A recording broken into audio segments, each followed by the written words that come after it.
Hello बच्चों, चलिए प्रश्न को पढ़ते हैं। एमिनो अम्ल को उनके अणु में एमिनो एवं कार्बोक्सिलिक समूह की आपेक्षिक संख्या पर निर्भर अम्लीय, क्षारीय या उदासीन में वर्गीकृत किया जाता है। निम्न में से कौन से अम्लीय हैं? आपको जो है विकल्प दिए हुए हैं, अर्थात आपको संरचनाएं दी हुई हैं। संरचना एक है CH3 का होल ट्वाइज, CS से जुड़ा है NH2 और COOH। इसी प्रकार सेकंड संरचना आपको दी हुई है COOH, CH2, CH2, CH, NH2, COOH। Third संरचना आपको दी हुई है NH2, CH2, CH2, CH2, COOH। और चौथी संरचना, फोर्थ संरचना आपको दी हुई है COOH, CH2, CH, NH2, COOH। और आपको विकल्प दिए हुए हैं। विकल्प ए है सेकंड एवं फोर्थ, विकल्प बी है फर्स्ट एवं सेकंड, विकल्प सी है थर्ड एवं फोर्थ और विकल्प डी है सेकंड एवं थर्ड। तो आइए बच्चों, सबसे पहले हम मुख्य अवधारणाओं को समझते हुए इस प्रश्न को हल करेंगे।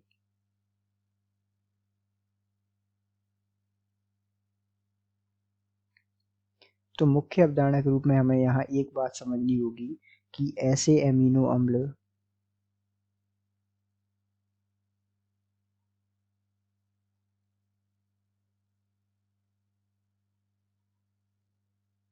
जिनमें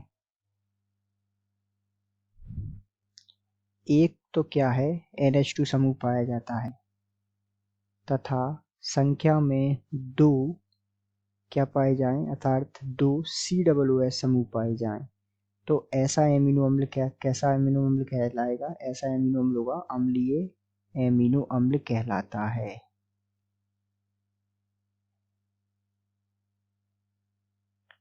क्योंकि COOH कार्बोक्सिलिक समूह जो है अम्लीय समूह है। यदि इसकी संख्या ज़्यादा होगी, अर्थात COOH की संख्या ज़्यादा होगी किससे? NH2 से, तो इसका मतलब होगा कि एमिनो अम्ल कैसा होगा? अम्लीय होगा। अब आइए हम देखते हैं कि कौन सा अम्लीय है। तो यहाँ ध्यान दीजिएगा, जो पहला है इसमें एक COOH समूह है और एक NH2, तो ये अम्लीय है, ना क्षारीय, ये उदासीन है। इसी प्रकार दूसरा देखिए COOH और COOH, अर्थात इसमें COOH कितनी है? COOH समूह की संख्या 2 है और NH2 की संख्या कितनी है? 1। तो ये कैसा है? यह होगा अम्लीय। इसी प्रकार तीसरे में एक NH2 समूह और एक COOH, तो ये भी जो है नहीं होगा अम्लीय। चौथे में COOH अर्थात COOH समूह की संख्या कितनी है? चौथे में 2 और एक जो है NH2 समूह है, तो NH2 समूह की संख्या कितनी हो गई? 1। तो ये भी कैसा होगा? ये अम्लीय। तो हमसे प्रश्न में कहा क्या है कि हमें बताना है कि कौन सा एमिनो अम्ल अम्लीय है। तो हमने देखा कि द्वितीय है और एक चतुर्थ अर्थात चौथा। तो हम कह सकते हैं कि जो है दूसरा तथा चौथा अम्लीय है, अर्थात अम्लीय एमिनो अम्ल है। तो इस आधार पर हम कह सकते हैं कि दिए गए प्रश्न का सही उत्तर विकल्प ए है। आशा करते हैं आपको समझ आया होगा। धन्यवाद।